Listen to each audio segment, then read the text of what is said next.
मुंडन होने के 10 से 14 दिनों के बीच अगर वो बच्चा किसी कारणवश मर जाता है तो उसकी आत्मा को मोक्ष नहीं मिलता। पता नहीं ये क्या कि मर्डर केस था जो उसको छुपाने के लिए ऐसी कहानी बना दी जाए, क्या था। और ये मुंजिया नाम का जो प्रेत होता है ये बहुत ही ज़्यादा ताकतवर और जटिल होता है। पता नहीं कितनी बेरहमी से मारा होगा, जो कैसे जलाकर कैसे बलि दी है उनकी। तो लोगों ने क्या किया कि उसको मारने के लिए गांव के जैसे उस टाइम की सजाएं थी, तो उसको जिंदा जलाने का उन्होंने। लोग इनकी आत्मा को वश में करके किसी से दुश्मनी निकालनी हो तो जैसे कोई गर्भवती महिला हो तो उसके पेट में उसका बच्चा मरवा देते थे। उम्र में वो कम थी, लेकिन उसका चेहरा जैसे बूढ़े लोग होते हैं वैसा चेहरा था, और कुबड़ी थी वो। लेकिन जैसे कि हम सभी जानते हैं कि अघोरियों की कोई भी परिवार नहीं होता। और इसके चलते मतलब बद्दी दिखती थी लोगों को वो, तो उसके कोई साथ रहता नहीं था, वो अलग से रहती थी गांव के बाहर एक झोपड़ी में। कहा जाता है कि मुंजिया पे ना तो भूतों प्रेतों की तरह हनुमान चालीसा का असर होता है और वो मंदिर में भी एंटर हो सकता है क्योंकि वो एक बच्चे की आत्मा है।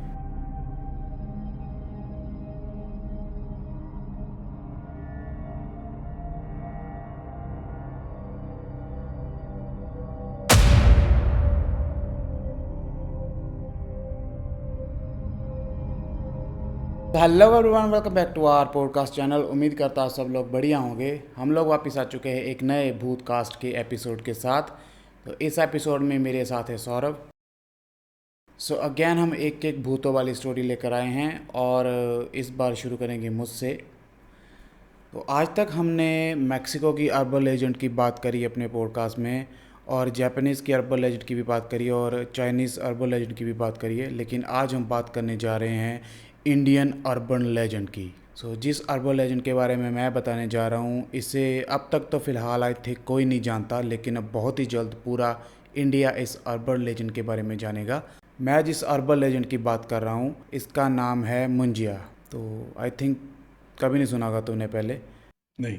यही तो प्रॉब्लम है अपने इंडिया वालों की, बाहर की हर चीज़ को तवज्जो देते हैं लेकिन इंडिया की जो इतनी बढ़िया चीज़ है, अगर हमारे पुराण सब कुछ पीछे जो भी उसे देखे खोल कर बहुत कुछ मिलेगा उसमें। ये उन्हीं में से एक है, इसका नाम है मुंजिया। और ये मुंजिया नाम का जो प्रेत होता है ये बहुत ही ज़्यादा ताकतवर और जटिल होता है क्योंकि ये एक ब्राह्मण के बच्चे का ब्राह्मण भूत होता है, एक बच्चे का भूत होता है ये। तो इसकी ओरिजिन कुछ इस तरह है कि पुराने टाइम के हिसाब से जहाँ पर ये मेंशन है कि जब किसी ब्राह्मण बच्चे का जैसे मुंडन होता है तो मुंडन होने के 10 से 14 दिनों के बीच अगर वो बच्चा किसी कारणवश मर जाता है, कोई भी नेचुरल डेथ हो या फिर अननेचुरल हो, तो अगर वो 10 से 14 दिनों के बीच अपने मुंडन के दिनों के बीच मर जाता है तो उसकी आत्मा को मोक्ष नहीं मिलता और वो मुंजिया बन जाता है, मुंजिया का प्रेत बन जाता है। और उसके बाद वो ऐसे भटकता रहता है और पुरातन की माने तो वो पीपल के पेड़ पर रहता है।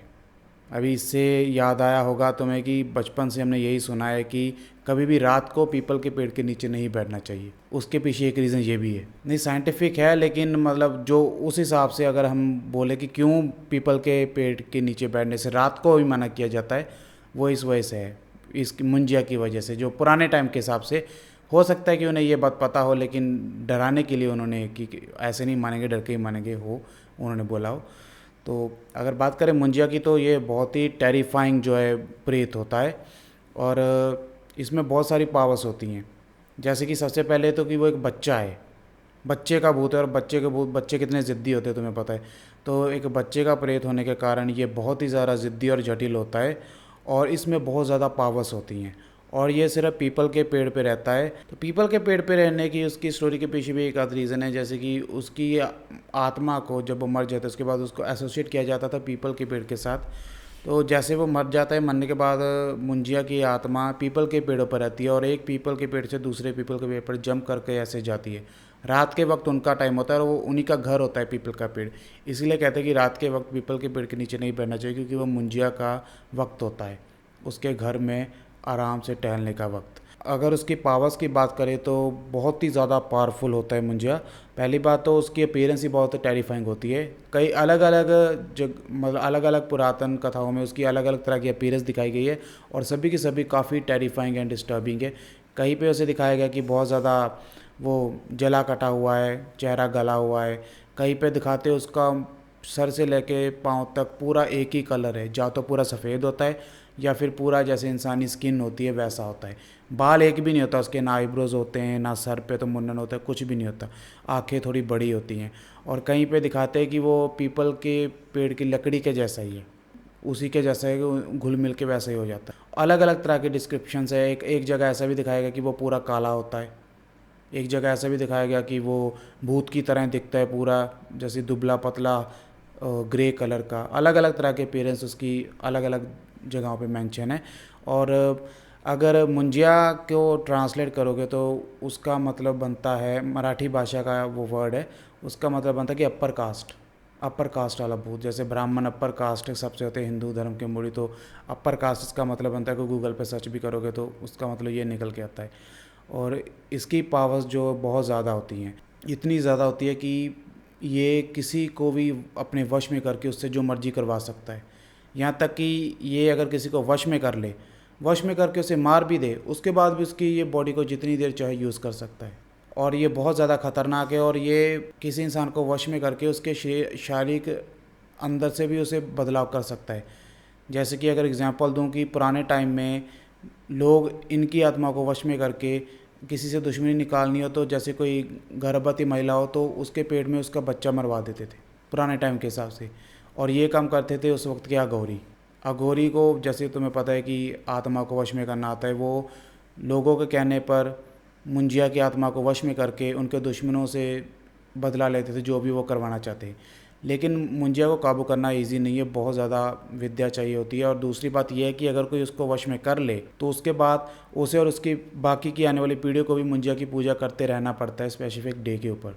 लेकिन जैसे कि हम सभी जानते हैं कि अघोरियों की कोई भी परिवार नहीं होता, वो उनका परिवार छोड़ के अघोरी बनते, तो इसलिए उनको ज़रूरत ही नहीं पड़ती, क्योंकि उनका ना कोई आगे वंश होता है ना पूजा करने की ज़रूरत पड़ती है। तो इसलिए अघोरियों को बोला जाता था जो भी मुंजिया की पावर को इस्तेमाल करना चाहते थे, और वो किसी के भी शरीर को वश में करके कुछ भी उनसे करवा सकता है मुंजिया। और इतना ही नहीं, जैसे कि हमें पता है कि हनुमान चालीसा बोलने पर भूत भाग जाते हैं और मंदिर में कभी भी भूत प्रवेश नहीं कर सकते, लेकिन मुंजिया के साथ ऐसा बिल्कुल भी नहीं है। कहा जाता है कि मुंजिया पे ना तो भूतों प्रेतों की तरह हनुमान चालीसा का असर होता है और वो मंदिर में भी एंटर हो सकता है, क्योंकि वो एक बच्चे की आत्मा है। तो और कोई भी पूजा पाठ करवा लो, कोई भी हवन करवा लो, मुंजिया से कहते हैं कि छुटकारा नहीं मिल सकता। उससे छुटकारा पाने का सिर्फ एक ही रास्ता है कि हाथ जोड़कर उससे माफ़ी मांग ली जाए। मुंजिया से हाथ जोड़कर माफ़ी मांग लो कि बार बार कि हमें माफ़ कर दो, वो माफ़ कर देता है, क्योंकि एक बच्चे की आत्मा है तो बोलते बहुत जल्दी पिघल जाता है, माफ़ कर देता है, ऐसा माना जाता है। वरना कोई भी पूजा पाठ, कोई भी अगर एक बार पीछे पड़ जाए तो उसे छुटकारा नहीं दिला सकता। और एक बार वो अगर किसी परिवार के पीछे पड़ गया तो बोलते हैं उसका पूरा सफाया करके ही वो हटता है। और ज़्यादातर वो तभी पीछे पड़ता है अगर बिना किसी तंत्र मंत्र के पीछे तब पड़ता है जब पीपल के पेड़ पे कोई रात को आ जाए तब, या फिर कोई उसके पेड़ को नुकसान पहुंचाए। जैसे कि एक 1965 का केस है इंडिया का। मदन नाम का कोई लड़का था, जैसे उस वक्त थोड़ा फॉरेस्ट एरिया होता था, तो वो गांव जा रहा था, रात को थोड़ा लेट हो गया। गांव के पास आते आते एक पीपल का पेड़ आता है रास्ते में, तो उसे लगा था सुसु। तो उसने जाते जाते सुसु तेज़ कर लूँ, तो उसने ध्यान नहीं दिया, पीपल के पेड़ पे ही सुसु कर दिया, वहाँ पर जहाँ पर मुंजिया रहता है रात के टाइम में। तो उसके बाद बस वो घर गया है, घर जाके रात को सोया है। बस रात को ही कुछ ऐसा हुआ कि मुंजिया जैसे उस पर हावी हो गया और उसने अपने पूरे परिवार को ही मार डाला। 3-4 जितने भी फैमिली मेम्बर, 5-6 थे, जब उस जॉइंट फैमिली होती है, सबको मार डाला। और सुबह जब गांव में ये बात फैली, उन्होंने देखा सबकी लाश मिली उनके घर में जितने भी, बस उस लड़के की, मदन की लाश नहीं मिली। उन्होंने कमरा भी खोला उसका, सब जगह देखा, कहीं भी उसकी लाश नहीं मिली। तो गाँव वाले बड़े परेशान थे, ये क्या होगा, किसी जंगली जानवर ने मारा या इतनी बुरी तरह से मारा। छिले हुए थे वो। आई थिंक 2 या 3 दिन बाद वो बोल रहे थे कि गाँव के बाहर एक पीपल का पेड़ था, वहाँ पर मदन की लाश मिली ऊपर, पीपल के पेड़ के ऊपर। लाश मतलब अकड़ चुकी थी, सड़ चुकी थी।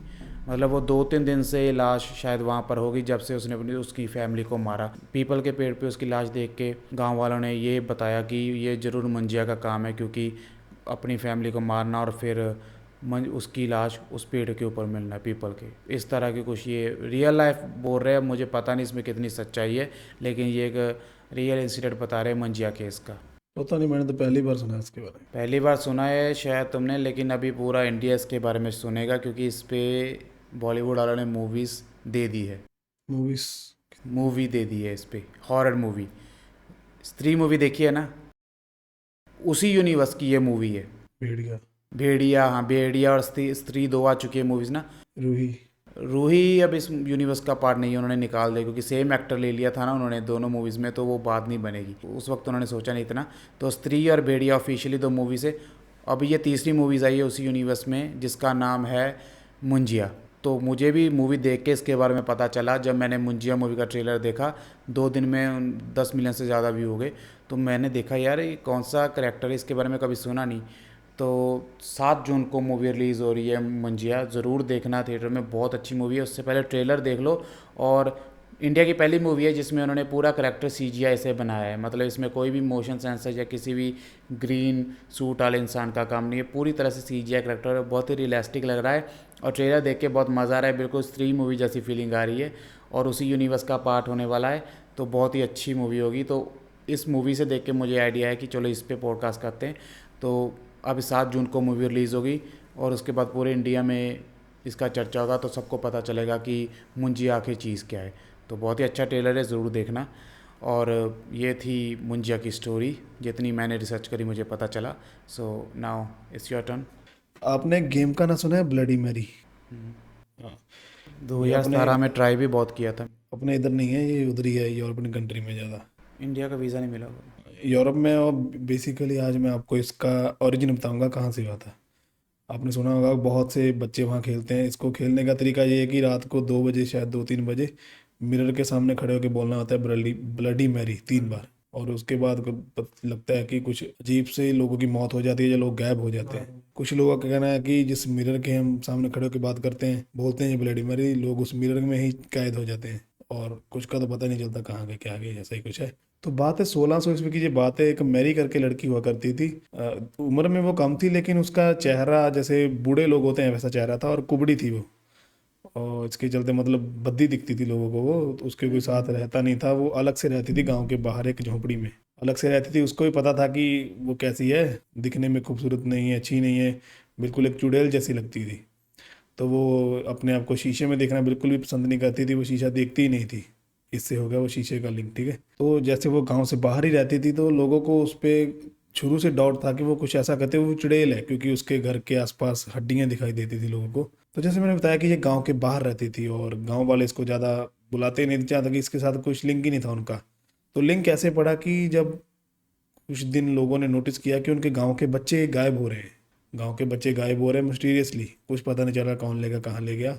इससे लिंक ये हुआ कि जो मैरी लड़की थी वो एकदम से खूबसूरत हो गई, मतलब एक राजकुमारी की तरह दिखने लगी। वो अपने आप को फिर, जैसे वो शीशे से मिरर से दूर रहती थी, वो अपने आप को मिरर में ही देखती रहती थी। उसकी सच्चाई ये लोगों को ऐसे पता चले कि एक बार वो लेके जा रही थी किसी बच्चे को। लोगों ने देखा कि बहला फुसला के लोगों बच्चों को ले जाती है, उनकी बलि देती है। वो चुड़ैल तो दिखती थी, वो थी भी चुड़ैल ही, काला जादूगर। काला जादू करती थी। मतलब पहले बदसूरत थी, ऐसे बलि दे दे के उसने पता नहीं अपने आप को कैसे खूबसूरत कर लिया। तो जब गांव वालों को पता चला कि उसने इतने बच्चों को पता नहीं कितनी बेरहमी से मारा होगा, जो कैसे जलाकर कैसे बलि दी है उनकी, तो लोगों ने क्या किया कि उसको मारने के लिए गांव के जैसे उस टाइम की सजाएं थी, तो उसको जिंदा जलाने का उन्होंने निर्णय लिया। हाँ, चुड़ैलों को जलाते थे, जिंदगी वापस ना बांध आएगी, कर जलाते थे, प्रथा थी दोस्तों। प्रथा थी। तो पूरा गांव मिलके रात को उसको उठा लाया, उसके हाथ पैर बांध दिए। तो उसको जलाने जब लगे तो उसने, मैरी ने बोला कि मेरी, मुझे एक बार आखिरी बार मेरा चेहरा देखने दो शीशे मिरर में। और गांव वाले ने उसकी एक नहीं सुनी, तो उसको ऐसे ही जला दिया। और देख लो कि आप उसको 11 बजे उन्होंने जलाया था, तो 11 बजकर 13 मिनट हो गए जब उसकी मौत हुई, मतलब उसको 13 मिनट लगे मरने को। तो मरते वक्त उसने पूरे गांव को एक शराब दे दिया कि तुम लोगों ने मुझे मेरे प्यारे मिरर से दूर कर दिया। तो वो शराब दे देती है कि मैं तुम लोगों को छोड़ूंगी नहीं, बख्शूंगी नहीं, ऐसा उसने को शराब दे दिया। तो देख लो उसके मरने के कुछ दिन बाद ही लोगों को एक सफ़ेद गाउन में लड़की दिखने लगी, बच्चों को स्पेशली दिखती थी, जिसके हाथ में मिरर था। और वो बच्चों के पास जाती थी और बोलती थी मिरर दिखा के कि इसमें देख के बोलो 3 बार ब्लडी मैरी। और जैसे ही एक बच्चे के साथ ऐसा हुआ था इंसिडेंट, उसने 3 बार उसमें ब्लडी मैरी बोल दिया, और उसी वक्त उसका चेहरा बूढ़ो जैसा हो गया, और शाम आते थे वो बच्चा मर गया। और तब से ये, अब तो चलो बच्चे कूल बनने के लिए खेलते रहते, अब तो कुछ होता भी नहीं, तब के लोग मानते थे 3 बार ब्लडी मैरी बोलते हैं। अब लोग रात को बोल के जब बच्चे इकट्ठे होते हैं तो ये गेम खेलते हैं। और लोगों ने अपना अपना ऐड ऑन कर दिया, कोई मोमबत्ती जगा के देखता है। एक लड़की ने ट्राई भी किया था, एक फॉरेन केस है कि लड़की ने ट्राई किया था, उसके फैमिली वाले जब बाहर थे तो उसने ट्राई किया अपने दोस्तों के साथ, बारी बारी सभी जाएंगे बाथरूम में और मोमबत्ती जगाकर ब्लडी मैरी बोलेंगे। तो सभी अपना अपना बोल के आ रहे थे, लेकिन जब उस लड़की की बारी आई, उसने ब्लडी मैरी बोला तो बाथरूम की लाइटें बंद हो गई, उसने चीख आई अंदर से, उसने चीख मारी लड़की ने। और जब उन्होंने दरवाज़ा खोला तो लड़की वहाँ पे थी ही नहीं, और उसका आज तक पता नहीं चला। ये रियल केस है ये। रियल केस है, मतलब लड़की पता नहीं गायब होगी या उस मिरर में कैद होगी, जब ब्लडी मेरी का क्या सीन था ऐसे हुआ। तो उसके दोस्तों ने उसके परिवार को फ़ोन लगाया, उसके माँ बाप को, उन्होंने ये सारी बात बताई। पता नहीं ये क्या कोई मर्डर केस था जो उसको छुपाने के लिए ऐसी कहानी बना दी, या क्या था, पर यही था। तब से ये बात हो गई कि रात को ये कोई गेम नहीं खेलेगा, 3 बार ब्लडी मैरी मिरर में नहीं बोलेगा, इंडिया में नहीं चलता। इंडिया में नहीं चलेगा ये, वो इधर नहीं आ पाएगी वो। काफ़ी लंबा चौड़ा रास्ता है यूरोप का, यहाँ से टिकट भी बहुत महंगी है। तो एनीवे, घर पे ट्राई मत करना ब्लडी मैरी। वो बात अलग है, 2017 में मैंने भी ट्राई करा था, कुछ नहीं हुआ। 3 बार ब्लडी मैरी कहना तो कमेंटों में कहो हमारी रीच बढ़े। हाँ, ये अच्छा आइडिया है। सो एनीवे, 7 जून को ज़रूर देखने जाना मुंजिया मूवी, बहुत अच्छी मूवी है। और गाइज, ऐसी मूवीज़ को सपोर्ट करा करो यार, क्योंकि बॉलीवुड में अगर ऐसी मूवीज़ आ रही हैं तो हमारे लिए बहुत अच्छी बात है, क्योंकि हम पक चुके हैं वही बकवास एक्शन या रोमांस मूवी देख के जिनका कोई सर पैर होता नहीं मूवीज़ का। तो स्त्री मूवी को भी बहुत अच्छा रिस्पांस मिला और भेड़िया मूवी को भी बहुत अच्छा मिला, तो इसी तरह इसको भी सपोर्ट करना। हम चाहते हैं कि हमारे बॉलीवुड में ऐसी मूवीज़ बने और नए एक्टर्स को और अच्छे एक्टर्स को, टैलेंटेड एक्टर्स को मौका मिले। तो बहुत ही अच्छा लगता है ऐसी मूवीज़ आती है, तो ज़रूर देखना 7 जून को मुंजिया मूवी। और इस पॉडकास्ट को अगर अच्छा लगे तो अपने दोस्तों तक शेयर करना। सो मिलते हैं एक नए पॉडकास्ट के साथ बहुत ही जल्द, तब तक के लिए टेक केयर।